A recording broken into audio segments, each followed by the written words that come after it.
இது பாயாசம், அது கொள்கை எதிரி, இது அரசியல் எதிரி, இப்படி நீங்கள் உருட்டாதீங்க. குழப்பிடக்கூடாது. ஆமாம், இந்த உருட்டுக்கெல்லாம் மக்கள், அது தமிழ்நாட்டு மக்கள் ரொம்ப அரசியலாக ரொம்ப தெளிவார்ந்த மக்கள். அவங்களுடைய தெளிவுக்கு ஈடு இணையாக இந்தியாவில் எந்த மாநில மக்களையும் அப்படி நீங்கள் சொல்லவே முடியாது. ரொம்ப அப்சர்வ் பண்ணி பார்ப்பாங்க அவங்கள.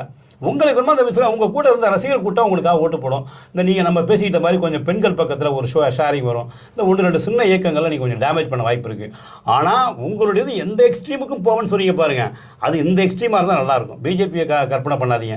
அது உங்களுக்கு என்றைக்கும் காலத்துக்கு பேரழிவது. அது அதிமுக அன்றைக்கி ஆக்டோபஸ்காரங்கள் கொண்டு கைப்பற்றிட்டு அதிமுக அழிவை நோக்கி போயிட்டுருக்கு. தன்னுடைய இறுதி ஆணியெல்லாம், கல்லறையின் இறுதி ஆணியை ஒன்று அடிக்க ஆரம்பிச்சிட்டு, அது மிகப்பெரிய தவறான முன்னுதாரணங்கள் இந்தியா முழுமைக்கும் மகாராஷ்டிராவில் காட்டியிருக்கு.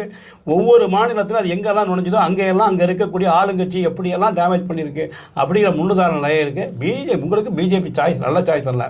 நீங்கள் தனித்து நில்லுங்க. தனித்து நிற்பதற்கு அதற்குரிய அரசியல் பின்னணி கொண்டு வரணும். கையில் வச்சுக்கோங்க. சும்மா ஸ்ட்ராட்டஜிஸ்ட்னால் என்ன